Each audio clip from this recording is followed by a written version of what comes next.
You a comedy, fantasy, mystery film from 2009, titled Symbol. Spoilers ahead. Watch out and take care. A Japanese man wearing very colorful pajamas wakes up in a white, empty room with no doors or windows and no apparent ceiling. When he approaches one of the walls for a closer look, he finds something peculiar sticking out of it, a protuberance shaped like a male member. After poking it a couple of times, he presses the tip, which causes hundreds of giggling baby angels to come out of the floor and walls, staying there only for a couple of seconds before they go back the way they come. One thing they leave behind, however, now all their members are sticking out of the wall and floor. This is the phase known as learning. As he sniffs the finger he used to touch the weirdly shaped button, the man screams in fear, followed by crying out and begging for help from whoever may be around, to no avail. He decides to start pressing the various buttons to see what happens, and every time he does, a different random object falls into the room, from a small toothbrush to a big vase. By pressing the same button again, he is given the same object, and that's how his testing of this concept on one particular button gives him a big pile of chopsticks. His amusement is short-lived, however, when he presses the button next to the chopstick one and a small cart comes out of the wall and hits him on the legs. The next button he presses after crying out in pain transforms into a butt, which passes gas on his face. Hours later, the man has accumulated a huge variety of random objects in the room, and when he throws the ball at the wall, it presses a button that gives him sushi. This excites him since he's been getting hungry, but he realizes that he's missing soy sauce. He asks his captors for it, but as always, he gets no answer, so he repeatedly presses one of the buttons until he has a bunch of sushi in front of him but still no sauce. Giving up, the man proceeds to eat the sushi, which he finds rather delicious, and once he's finished the last piece, he presses the button for more, getting furious when a bottle of soy sauce finally shows up. After angrily pushing the bottle out of the way, he presses a different button and gets a pair of old school 3D glasses. When he puts them on, he manages to see a baby angel pointing at his member, and the man gets happy because he thinks he may have found the answer. However, after pressing that particular button, all he gets is a countdown and a giant butt appearing from above to pass gas on top of him. Some hours later, he's read 5 volumes of a manga that he finds very entertaining, but when he presses a button to get the 6th, he gets the 7th instead. Frustrated, he starts trying other buttons, which give him 8 and 9 but still no 6. The last button he tries, though, has an important surprise for him. It opens a section of the wall that hides a door behind it. The man celebrates this discovery, but in his excitement, he loses track of which button is the one that opens the exit. He tries one at random and shockingly sees an African tribesman run from wall to wall. The next one makes water fall on his head.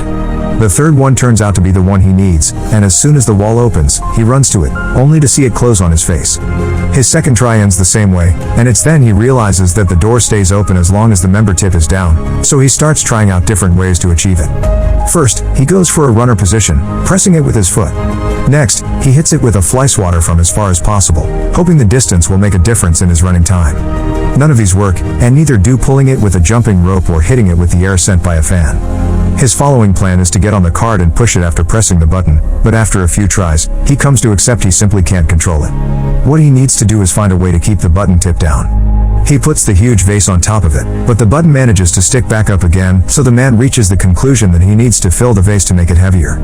First, he tries the water button, but it's pointless. No matter how hard he tries to redirect the water, it only falls on him and nowhere else. His next attempt involves filling the vase with sushi, but it becomes so heavy he can't even pick it up. The neck of the vase is also too narrow for his hand to go through, so the man has no other choice but to use chopsticks and remove a bunch of sushi piece by piece. Moments later, once he's removed enough, he manages to barely pick up the vase, so he does exactly that and takes it closer to the buttons. When he gets there, he finds himself having to put down the vase on the floor because he has lost which button it was again, and when he tries one, the African tribesman comes out and accidentally bumps into the base, causing it to crack and break in half. This sends the man over the edge, who, as he freaks out and yells nonstop, finds the right button and begins covering it with sushi. This, of course, doesn't work either, and the little member pops up among the rice.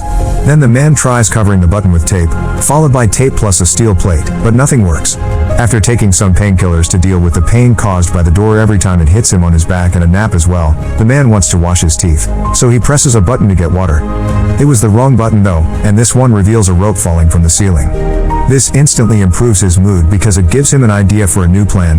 He opens the door, then uses the rope to swing himself across the room and make it before the door closes.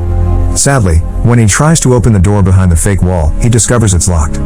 He returns to the room just in time before the door closes, although it manages to hit him on his way out anyway, and in frustration, he kicks the wall, activating one of the buttons and revealing the key floating in the middle of the room. Like it happens with the door though, it goes away when the button perks out again, so the man must find a way to keep both the key in the room and the door open. First, however, he needs to find the button again, because he got distracted and lost it. By observing more or less where his foot would have landed when he kicked the wall, he chooses a button only to get a dog coming out of the wall to bark at him. The same happens with the next button, but luckily, the third try is successful.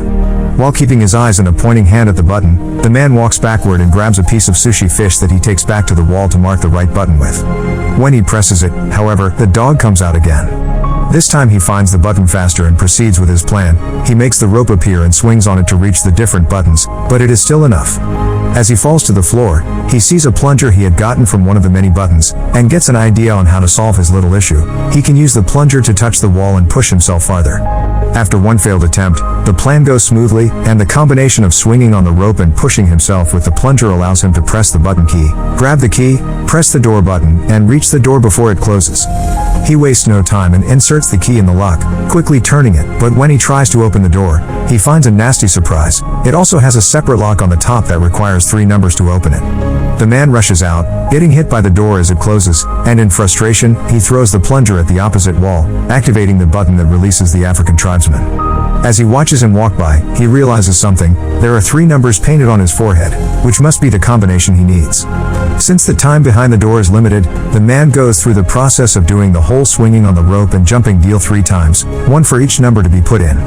The third time, he stays there and opens the door, which is a bit stuck and he has to push extra hard to open it. When he finally manages to do so, the piece of wall behind him closes, leaving him trapped and without enough room to finish opening the door.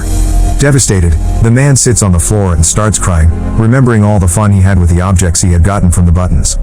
He had been locked there too, but at least he had room to move and entertainment, and now he realizes he didn't appreciate what he had while he could.